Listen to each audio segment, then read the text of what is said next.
Assalamualaikum warahmatullahi wabarakatuh. Bismillahirrahmanirrahim. Alhamdulillahirabbil alamin. Wassalatu wassalamu ala asyrafil anbiya'i wal mursalin sayyidina wa maulana Muhammadin wa ala alihi wa ashabihi ajma'in, amma ba'du. Ya ayuhan nas, usikum wa nafsi bi taqwallah faqad fazal muttaqun. Hadirin hadirat jamaah yang dirahmati Allah Subhanahu wa taala. Nikmat Allah yang Allah curahkan kepada kita luar biasa banyaknya. Maka pantaslah ketika Rasulullah SAW salat tahajud sampai bengkak kakinya, kemudian Sayyidah Aisyah bertanya, "Ya Rasulullah, engkau sudah Allah jamin masuk surga." Apa jawab Rasulullah adalah, "Tidak bolehkah aku menjadi hamba yang banyak bersyukur, abdan syakura?" Maka itu menjadi ibrah untuk kita semua, teladan untuk kita semua. Kalau kita mau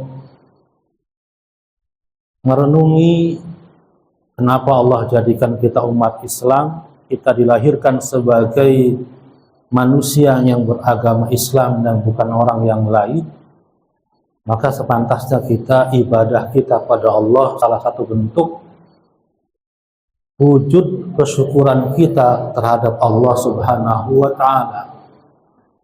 Dan kemudian ketika kita menghadiahkan sesuatu kepada seseorang, kira-kira hadiahnya itu dalam bentuk yang bagus, apa yang ala kadarnya, dibungkus dengan yang bungkusan yang bagus. Begitu juga ketika kita menghadiahkan Fatihah, baik kepada para nabi, kemudian para ulama, kemudian orang-orang yang telah mendahului kita, maka hadiahnya harus yang baik, dalam artian berarti baca Fatihahnya yang sesuai kaidah tajwid supaya pahalanya benar-benar banyak. Kalau membaca Fatihah sekedar membaca kemudian tidak memperhatikan kaidah tajwidnya, maka disebutnya sebagai wirid. Jadi Al-Fatihah bacanya cepat, tetap ada pahalanya. Tetapi karena kita berniat untuk menghadiahkan, maka harus yang baik. Hadirin yang dirahmati Allah Subhanahu wa taala, rizki Allah yang Allah turunkan kepada kita semua bentuknya banyak sekali.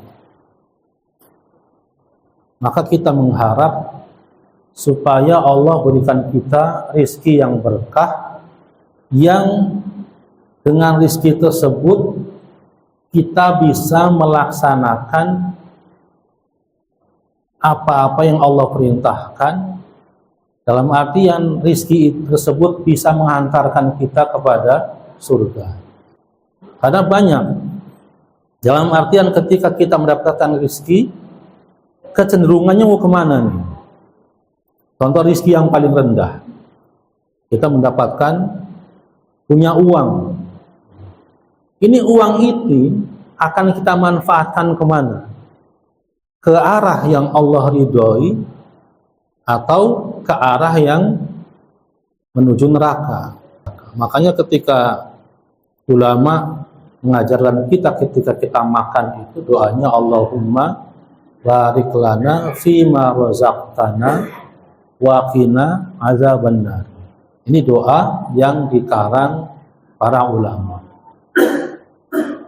bukan dari hadis Nabi, tapi ulama membuat agar tafaulan, berharap dengan doa tadi, Allahumma barik lana, ya Allah berikanlah keberkahan pada kami, fima razaqtana, terhadap apa yang telah engkau rizkikan kepada kami. Padahal mau makan, rizki itu banyak, di antaranya adalah makan tadi.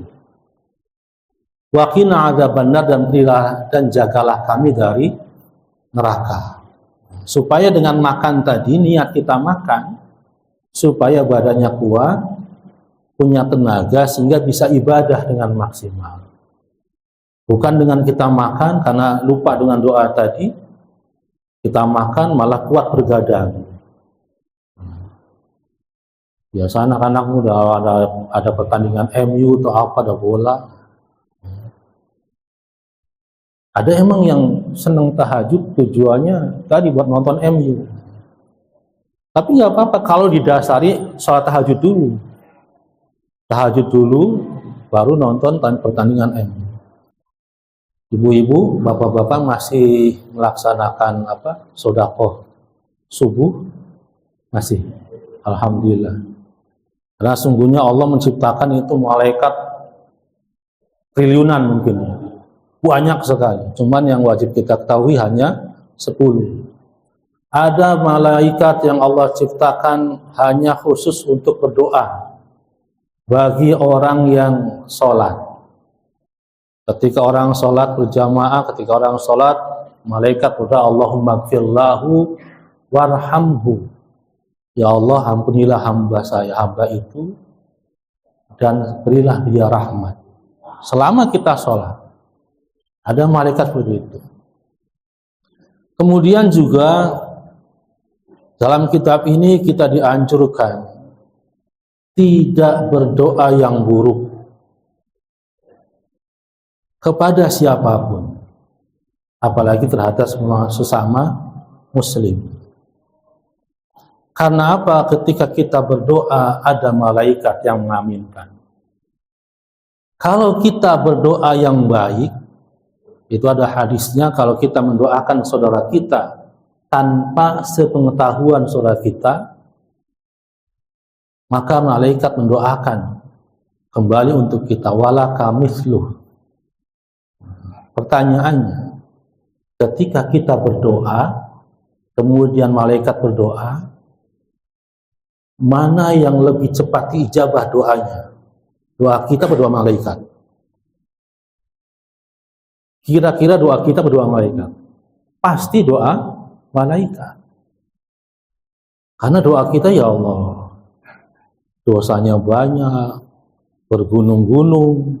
Kalau malaikat tanpa dosa, maka dianjurkan berdoa yang baik ya tadi. Kalau kita mendoakan, ya Allah, mudah-mudahan kakak saya, adik saya diberikan kelancaran rezekinya, diberikan rezeki yang banyak, halal berkah.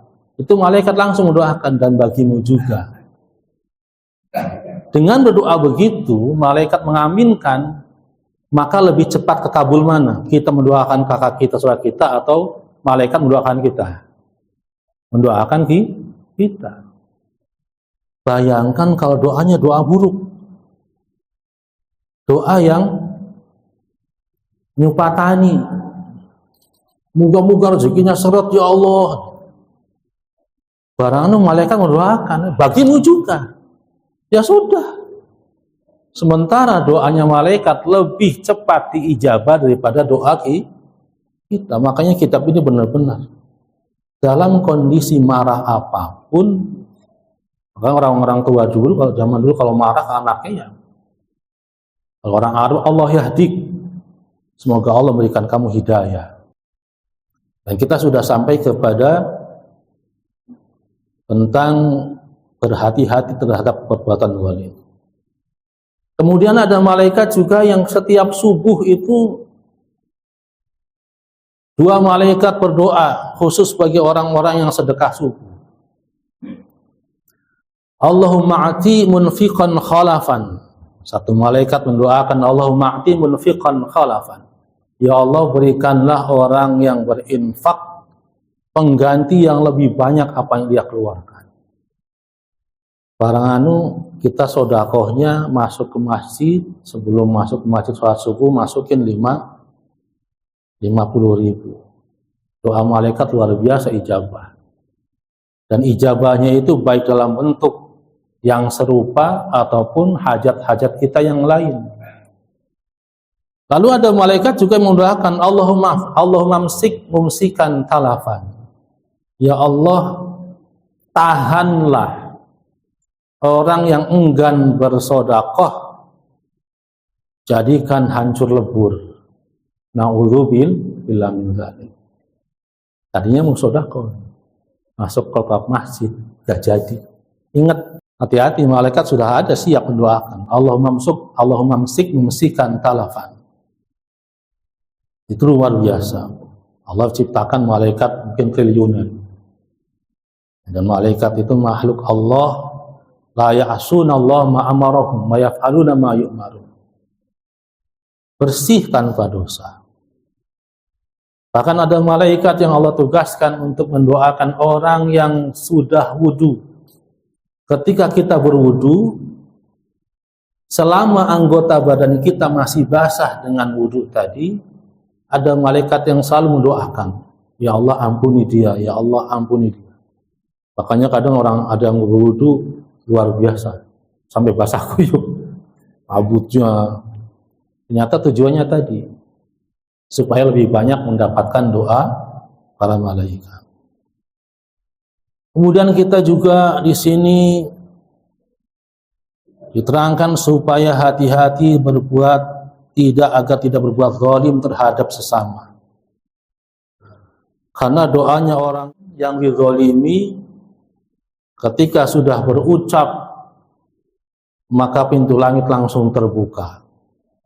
Doanya langsung sampai pada Allah.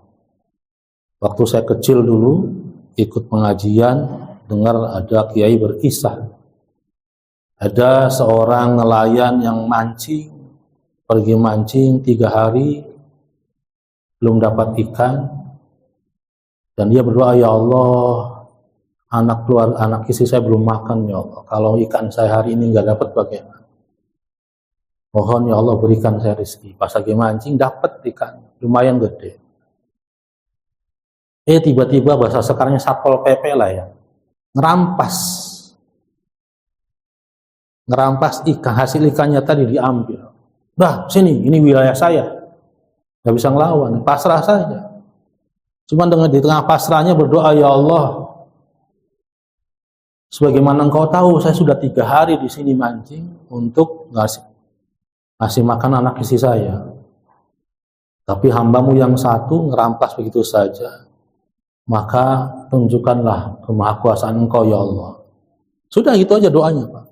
Pulang, jari tangannya ketusuk duri ikan tadi, jerit, ya sakitnya sih nggak seberapa. Qadarullah, karena ketusuk duri ikan, jarinya bengkak, bawa ke rumah sakit, berobat nggak sembuh, harus diamputasi. Dipotong, masih menjalar. Ternyata punya penyakit diabetes. Naik lagi, dari jari dipotong, saya akhirnya tangannya sebelah sampai pergelangan tangan dipotong juga, diamputasi. Gak sembuh terus sampai sikut dipotong, diamputasi. Dia mikir, ya Allah, saya dosa apa ini? Akhirnya sholat tobat, kemudian tiap malam sholat tahajud. Sholat tahajud. Sudah sampai sikut dipotong. Malam ke-40 mimpi dia. Mimpi suruh datengin orang ini di desa itu. Ini berkah taubatnya tadi. Datengin orang itu, ketemu, padahal udah lama itu. Nelayannya juga udah lupa. Kemudian minta maaf, minta diikhlaskan. Setelah diikhlaskan, baru sembuh. Setelah sembuh ya udah sepotong segini udah. Disebutkan, diriwayatkan, jangan sampai kita meninggal dalam keadaan belum meminta halal terhadap siapa saja yang kita zalimi. Sebab Rasulullah ketika menjelang meninggalnya, ketika masih bisa ngimamin, selesai sholat, sahabat dikumpulkan, kemudian dimintakan siapa yang merasa telah saya zalimi, tolong maafkan saya. Maka dalam keterangan di kitab ini, kalau perlu dikisos, dikisos. Kisos itu kalau pernah ditampar, ya tampar lagi. Yang penting orang yang pernah kita zalimi ikhlas, ridho, agar kita ketika meninggal nanti di yaumul qiyamah tenang. Ya. Karena di yaumul qiyamah sudah tidak ada lagi dirham dan dinar, tidak ada lagi uang, tidak lagi ada emas, permata, enggak ada, untuk menebus kesalahan kita. Di akhir bab ini Rasulullah bersabda tentang orang yang bangkrut. Orang yang bangkrut itu siapa? Dijelaskan di situ.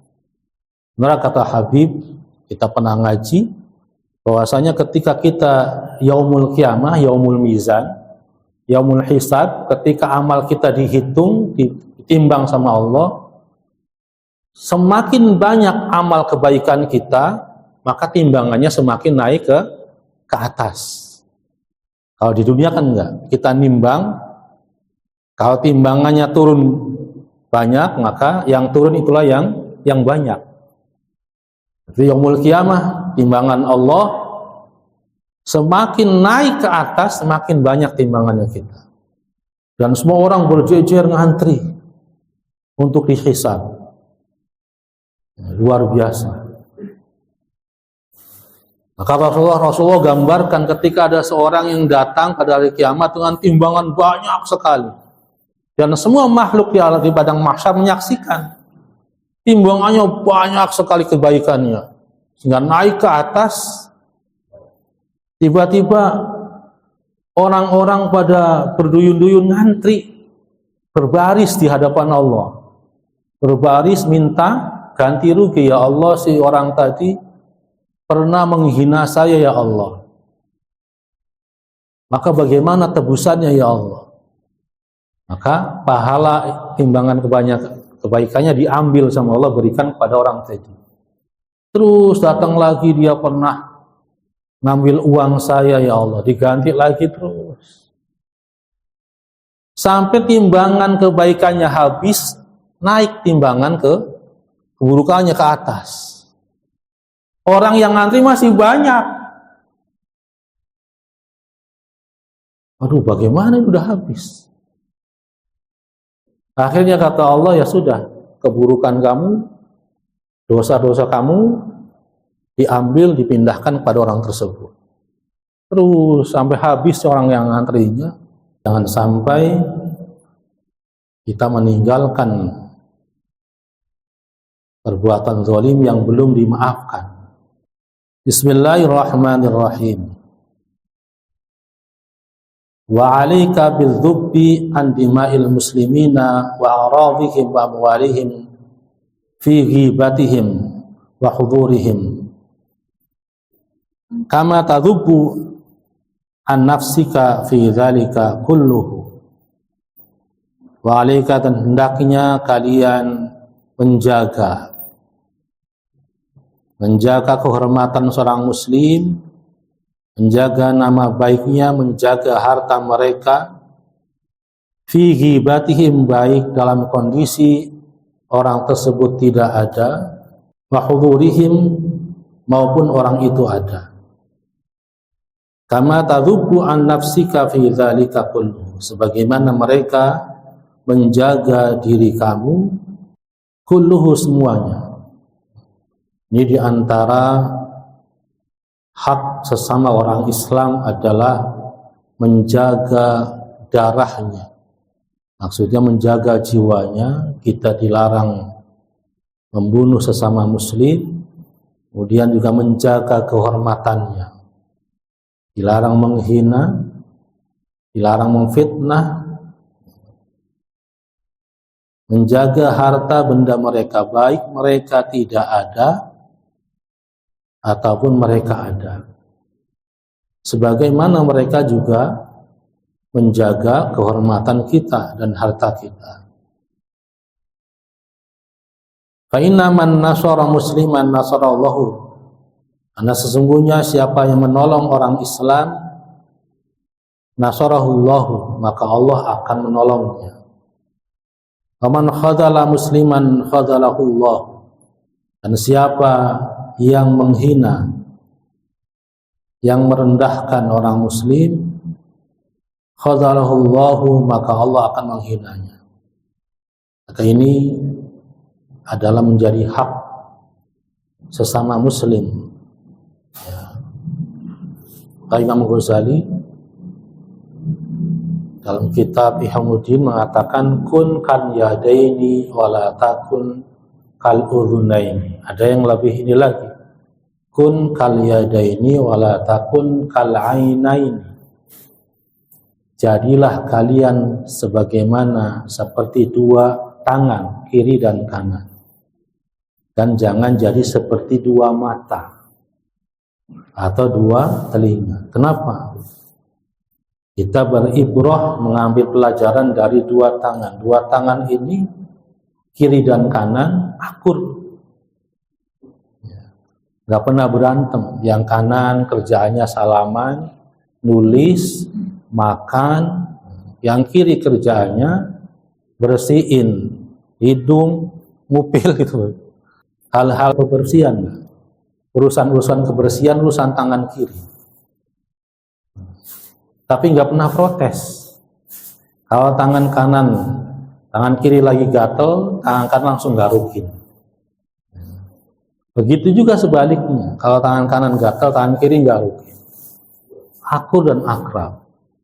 Kalau lagi jalan, tangan kanan ke depan, ngayun, tangan kiri ke belakang. Nggak pernah protes tuh tangan kiri. Atau pengen kamu ke depan, saya juga ke depan. Jalannya gimana? Ke depan semua begini, kira-kira bagus nih dilihat. Gak bagus dilihatnya. Telinga atau mata dekat dua-duanya, tapi nggak pernah akur, nggak pernah sampai ketemu. Yang kanan lirik ke kanan, mata kiri ikut ke kanan, dan nggak pernah ketemu sudah. Kayak telinga juga sama, ukurannya dekat, tapi nggak pernah ketemu. Yang kanan pakai anting, yang kiri minta pakai anting juga. Kecuali orang nggak benar. Ada laki-laki pakai anting, ada kiai yang tegas. Tegas dalam artian kalau ada laki-laki pernah ditindik pakai anting, nggak sah jadi imam. Bagaimana coba? Kalau sholat di rumah udah nikah, dia jadi imam ketika sholat, sah nggak sholatnya? Salah satu ulama mengatakan nggak sah sholatnya. Kalau ada laki-laki pakai anting ditindik, dilubangi, maka milih pergaulan yang benar. Jadilah seperti kedua tangan kanan dan kiri, akur, saling pengertian. Dan ternyata setelah diteliti, Pak, Bu, ketika kita makan pakai tangan kanan tanpa menggunakan sendok, tangan kanan itu mengeluarkan enzim yang dengan enzim tadi mempermudah pencernaan. Kalau tangan kiri ketika bebersih itu mengeluarkan enzim untuk kebersihan. Ini berkaitan dengan kita, kewajiban kita menjaga kehormatan sesama muslim. Jangan dieber-eber. Dieber-eber apa, Pak? Aib orang, aib teman kita, saudara muslim sendiri dieber-eber, nggak boleh. Digibahkan, diomongkan. Kalau perlu ditutupi. Ditutupi, kalau sanggup kita bisa nasihati supaya taubat. Jangan malah diumbar-umbar. Kecuali ada tujuan yang kemaslahatannya lebih banyak. Contoh, di televisi ada kasus salah satu pondok pesantren, pimpinannya adalah punya penyakit jiwa. Tujuannya menyebarkan itu supaya tidak terjadi kerusakan lebih banyak terhadap muslim yang lain. Maka dilarang kalian pesantren ke pesantren ini. Kiainya sudah ditangkap karena melakukan kayaknya stres tapi apa. Maka kalau tujuannya untuk menyelamatkan yang lain, maka boleh. Karena dalam hadis nggak boleh man ayyara musliman, di bab yang dulunya, siapa yang menghina orang muslim dengan satu perbuatan dosanya, maka dia tidak akan meninggal kecuali dia mendapatkan seperti itu. Faslun wa 'alaika bin nushi likulli muslimin wa ghayatuhu an la taktum anhu syai'an tara fi izharihi law khusulan ala khairin aw najatin min syarrin. Pasal baru wa 'alaika bin nushi likulli muslimin. Hendaknya kalian memberikan nasihat pada setiap muslim. Ghayatuhu yang tujuannya an la taktum anhu syai'an, agar tidak menutupi darinya sesuatu pun. Tara fi idharihi law khusulan ala khairin, tidak menutupi sesuatu pun darinya yang bertujuan untuk supaya dia bisa mendapatkan kebaikan, aw najatin atau keselamatan, min syarrin keselamatan dari keburukan. Wa qala Rasulullah sallallahu alaihi wasallam, Rasulullah SAW bersabda, ad-dinu an-nasihah. Ad-dinu an-nasihah, agama itu adalah nasihat. Nasihat itu apa? Anjuran kebaikan, anjuran untuk melakukan kebaikan. Maka di sini kita dianjurkan untuk saling memberikan nasihat kepada setiap muslim. Dalam Al-Qur'annya surat wal asri innal insana lafi khusrin illal ladzina amanu wa amilus solihati wa tawasaw bil haqqi wa tawasaw bis sabri. Dijelaskan wal asri, demi masa, demi waktu. Sesungguhnya semua orang itu rugi semua. Tidak ada yang beruntung. Illa kecuali illalladzina amanu wa amilus shalihat, kecuali orang-orang beriman dan beramal saleh.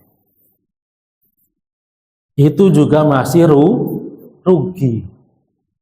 Orang yang beriman beramal saleh masih rugi, kecuali dilanjutkan dengan wa tawasaw bil haqqi wa tawasaw bis sabri. Orang yang beriman yang beramal saleh dan saling memberikan nasihat kebenaran dan nasihat tentang kesabaran. Kalau hanya saleh buat diri sendiri, nggak menjamin dia tidak rugi, tetap rugi. Tetap dia rugi.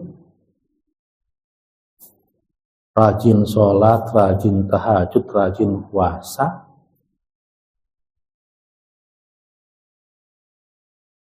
tapi ngelihat tangga kiri kanannya cuek. Kan soleh sendiri saja, nggak mau peduli dengan urusan orang lain, tetangga kiri kanan dia nggak lihat. Maka ketika zaman Rasulullah ditanya, ada perempuan siangnya puasa, malamnya tahajud, tapi sama tetangganya buruk ya Rasulullah. Tidak ada kebaikan baginya. Maka itulah gambaran orang yang beriman beramal soleh tapi rugi. Kenapa? Karena tidak tadi wa tawasaw bil haqq wa tawasaw bis sabr. Artinya kita dilarang masuk surga sendiri. Ajak saudara kita, ajak keluarga kita, ajak tetangga kita untuk sama-sama jadi orang yang beriman dan soleh, beramal soleh. Jangan sampai ada tetangga kita kelaparan, kita cuek saja. Itulah yang namanya akhlakul karimah. Memberikan nasihat yang tujuannya agar tidak menyembunyikan sesuatu yang terlihat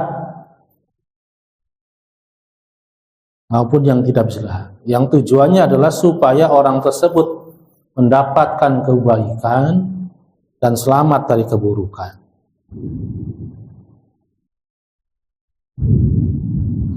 Wa minan nashi, dan dari salah satu bentuk nasihat adalah antakuna likulli muslimin fi ghibatihi kama takunu lahu fi hudurihi. Dan dari salah satu bentuk nasihat adalah agar kalian menjadi orang bagi setiap muslim yang lain fi ghibatihi kama takunu lahu fi hudurihi, yang kondisinya baik tidak ada orang maupun ada orang, ya sama saja, tidak ada yang disembunyikan. Wa an la tadhharu lahu minal mawaddati bilisanika faqama yalmaru qalbuka, dan janganlah menampakkan perasaan kasih sayang, menampakkan kasih sayang bilisanika, hanya di lidahnya saja. Faqama yalmaru qalbika, berbeda dengan apa yang disembunyikan dalam hati. Dalam hatinya sih kesel, tapi keluar di lidahnya pura-pura senang.